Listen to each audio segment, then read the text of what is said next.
When I was around 12 years old, my mom had just started trusting me enough to stay home alone. We lived in a small, peaceful town. Quiet roads, open yards, friendly neighbors, and a little village center filled with cafes and shops. Nothing ever felt dangerous here. You could walk alone at night without a single worry. Maybe that's why my parents never thought twice about leaving me alone for a few hours. It was a Saturday evening when everything changed. The sun was just beginning to set, spilling orange light across the living room walls. I was lying on the couch, flipping through TV channels, enjoying the quiet. Our house usually felt warm, safe. But that evening, something felt a little off. Like the silence was too heavy. Like the shadows in the corners were deeper than usual. Around 7:30 p.m., I heard it. It came from the back door, the one that almost no one ever used. At first, I thought I imagined it. Maybe it was the TV. Maybe it was the wind. This time it was clear. Someone was at the back door. I froze. Mom always said, "Never open the door when you're alone." But curiosity slowly pulled me toward the kitchen. As I walked through the dim corridor, the knocking stopped, and a new sound took its place. My heart started pounding. No one scratches a door unless something is wrong. I reached the kitchen and quietly peeked at the back door. The small frosted glass window was blurry, but I could see the shape of someone standing on the other side. Tall, still, not moving, except for one slow, deliberate scratch. I whispered, "Who is it?" No answer, just breathing. Slow, heavy breathing. I stepped back, terrified. I grabbed my phone to call my mom, but right then, the power went out. The entire house dropped into darkness.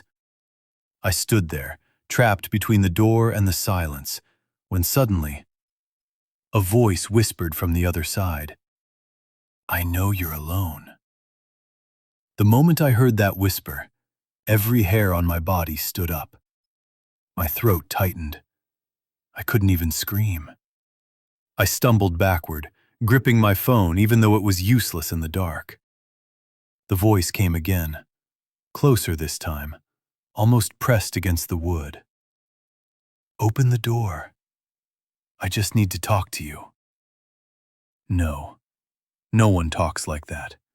No neighbor, no friend, nobody. I backed away slowly, trying my best not to make a sound. My legs were shaking so hard it felt like they would give out.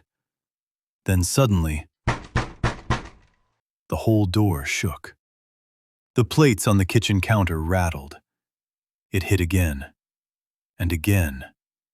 Each strike harder, faster, like something desperate was trying to get in. I ran to the living room, hiding behind the sofa. The house was silent for a moment. Then I heard footsteps walking around the outside of the house. Slow, heavy, dragging one foot. They moved from the back door to the side, then toward the front porch. I covered my mouth with my hand, trying not to breathe too loudly. Then, the front doorknob started turning. Slow, clicking, metal grinding. It turned once, twice, then stopped. Everything went silent again. I didn't know which was worse, the noise or the silence after it. Minutes passed. Maybe 5, maybe 10. Then suddenly, on the living room window, the window right beside the couch I was hiding behind. I froze, too terrified to look. But something, some instinct, forced my eyes upward. Through the thin curtain, I saw a shape. Tall, leaning forward, like it was staring inside. Just standing there. watching me, breathing softly against the glass. I couldn't move. I couldn't blink. And then, I made the biggest mistake of my life. I whispered, "Go away." The shape on the other side of the curtain tilted its head slowly, like it heard me, like it understood me. Then, rip! The curtain tore open from the top. For the first time, I saw a glimpse of the face. But it wasn't a face. The eyes were too black, too deep. The skin looked stretched, pale, like someone pulling plastic over a skull. Before I could scream, headlights suddenly flashed across the window. A car. Mom's car. The figure jerked backward into the darkness, disappearing so fast it didn't seem possible. Mom rushed inside, yelling, "What happened? Why is the power off?" I pointed at the window, shaking, crying so hard I couldn't speak. She looked outside. There was nothing. No footprints, no claw marks, no torn curtain on the outside. Nothing. The police came. They searched around the house. They found no sign that anyone had ever been there. But I know what I saw. I know what I heard. And even today, more than a decade later, sometimes at night, when everything is quiet, I swear I still hear it. Knock, knock.